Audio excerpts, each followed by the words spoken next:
चाहे कितना दिन लग जाए, 2 दिन लग जाए, 3 दिन उसको रिमांड पे ले, चाकू ढूंढ सबूत ढूंढ के उसको हमें न्याय चाहिए, मुझे फांसी चाहिए उसकी, बस और कुछ नहीं चाहिए। मेरी एक ही लड़की से चली गई है, और कुछ इंसान में भी इंसानियत नहीं थी, जो यहाँ से जा रहे थे। अगर उनकी भी बेटियां होती ना, वो भी एक बार सोचे थे कि मेरे पास भी अगर ऐसे किसी बेटियों को कोई मारेगा तो कोई ऐसा कोई नहीं बचाएगा। कोई दूसरे लड़की के साथ होता ना, मैं खुद एक बचाने की कोशिश करी, पत्थर ही मार देती कि वो चक्कू गिर जाता।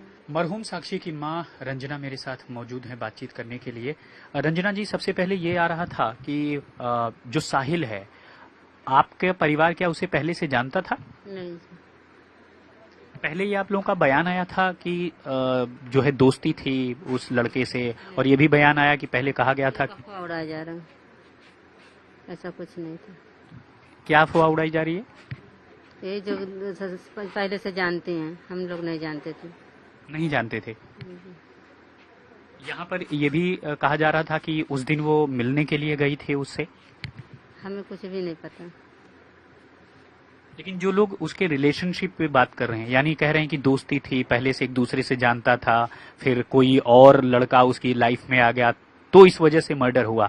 आप क्या मानती हैं कि मर्डर किस वजह से हुआ? जब हमें कुछ इसके बारे में पता नहीं तो हम क्या बताएं।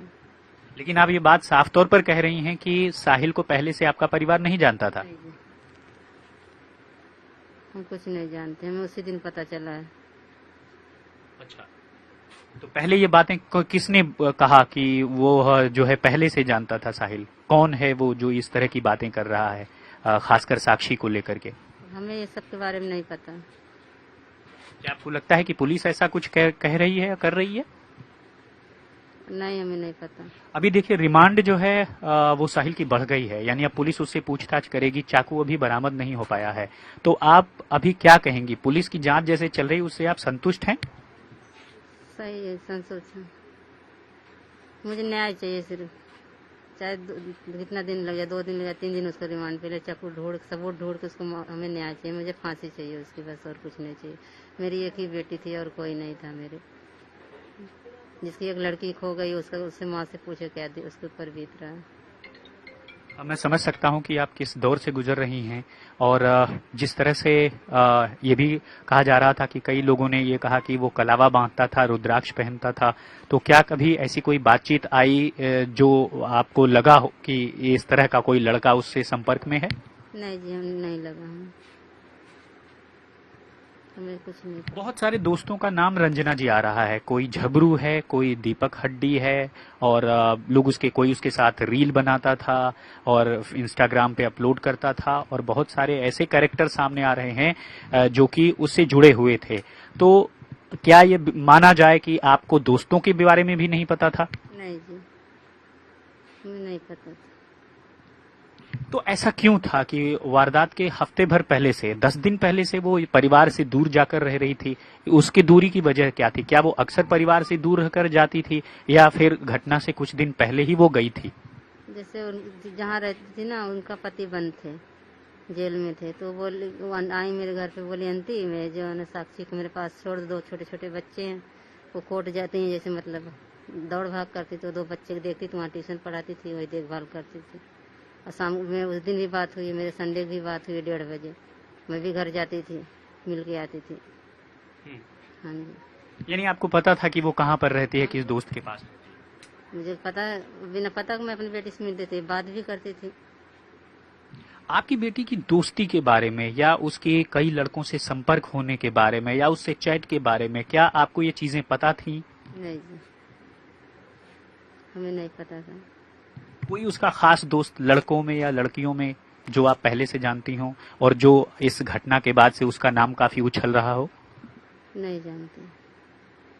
नहीं। फिलहाल अभी आपने कह दिया कि पुलिस की जांच जो चल रही है उससे आप चाह रही हैं, न्याय मांग रही हैं, और कोई ऐसी बात, कोई ऐसी टीस जो आप कहना चाहती हो हमारे माध्यम से पुलिस, सरकार से या दूसरी एजेंसियों से? हम कुछ नहीं, सबसे यही थोड़ा लगा रहे हैं कि मतलब मुझे न्याय मिलना चाहिए, मुझे उसको फांसी होनी चाहिए, फांसी मौत होना चाहिए। मेरी एक ही लड़की से चली गई है, और कुछ इंसान में भी इंसानियत नहीं थी, जो यहाँ से जा रहे थे।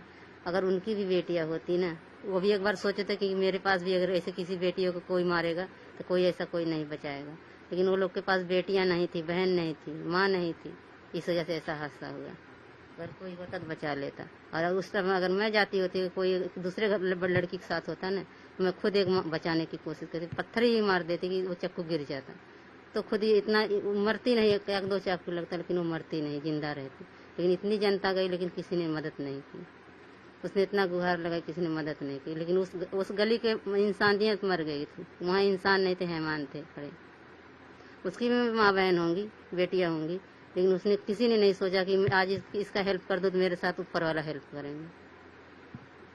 देखिए, ये जो रंजना की बातें हैं वो रूह को कपा देती हैं। एक ऐसी माँ के दिल की टीस है जो साफ तौर पर बता रही है कि कुछ ऐसा होना चाहिए था लेकिन नहीं हुआ। और देखिए क्या कहा उन्होंने कहा कि ऐसा लगता है कि उस गली में इंसानियत मर गई थी। बहरहाल, अब एक माँ की बेटी तो इस दुनिया में नहीं है, लेकिन इस माँ को इंतजार है सिर्फ और सिर्फ एक अदद न्याय का। लोकेंद्र पांडे के साथ राम किंकर सिंह।